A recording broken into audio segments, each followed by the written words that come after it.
Staff నర్స్గా work చేస్తున్నాను నేను. ఇప్పుడు ఏంటంటే ప్రభుత్వం అనేది 1115 జీవోని రద్దు చేయాలని మేము నిరసన తెలుపుతున్నామండి. గత 15 సంవత్సరాలుగా స్టాఫ్ నర్స్ ఉద్యోగాలకు రెగ్యులర్ పోస్టులు తీసిన దాఖలా ఎక్కడా లేదు.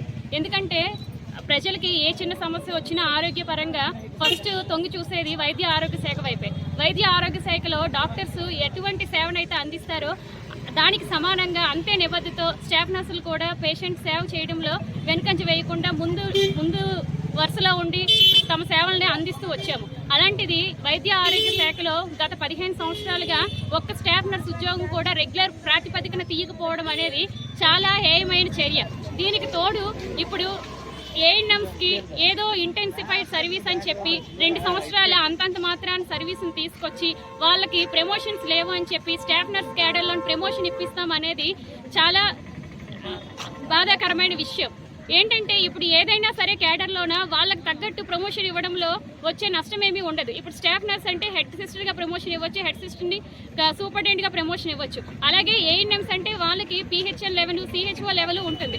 అలా కాకుండా ఏఎన్ఎంస్ని తీసుకొచ్చి స్టాఫ్ నర్సుల్లో ప్రమోషన్ ఇస్తామనేది చాలా బాధాకరమైన విషయం అండి. మేము ఈ విషయం గురించి గత 6 రోజులుగా రాష్ట్ర వ్యాప్తంగా చాలా నిరసన కార్యక్రమాలు చేపట్టడం జరుగుతుంది. కానీ గవర్నమెంట్ నుంచి ఎటువంటి స్పందన లేకపోవడం అనేది ఆశ్చర్యకరమైన విషయము. ఇదే ధోరణి, ఇదే పట్టించుకోని తనంగా ప్రభుత్వం వ్యవహరిస్తే రానున్న రోజుల్లో వైద్య ఆరోగ్య శాఖలో స్టాఫ్ నర్సుల యొక్క నిరసన అనేది చాలా ఉద్రిక్త స్థాయికి తీసుకువెళ్ళి సేవలను కూడా నిలిపివేసే పరిస్థితిని తీసుకొచ్చి మేము మా న్యాయ పోరాటం కొనసాగిస్తామని చెప్పడానికి ఏమాత్రం వెనకంజ వేయట్లేదండి. దయచేసి మా యొక్క ఈ బాధని కొంచెం పునఃపరిశీలించి జీవో నెంబర్ 1115ని రద్దు చేసి స్టాఫ్ నర్సులకి న్యాయం జరగాలని కోరుకుంటున్నాము. అదేవిధంగా ఇప్పటి వరకు గత 13 సంవత్సరాలుగా నోటిఫికేషన్ లేని కారణంగా ఉన్న స్టాఫ్ నర్స్ అందరూ కాంట్రాక్ట్ ప్రాతిపదికనే ఉద్యోగాలు చేస్తున్నారు. సుమారుగా 11,500 మంది రాష్ట్ర వ్యాప్తంగా ఉద్యోగంలో కాంట్రాక్ట్ ప్రాతిపదికన ఉద్యోగం చేస్తున్నారు. ప్రభుత్వం పరిశీలించి ఈ 11,500 స్టాఫ్ నర్స్ మందిని కూడా ప్రస్తుతానికి చర్యలు తీసుకొని వెంటనే రెగ్యులర్ చేసి మాకు న్యాయం చేయాలని కోరుతున్నాం.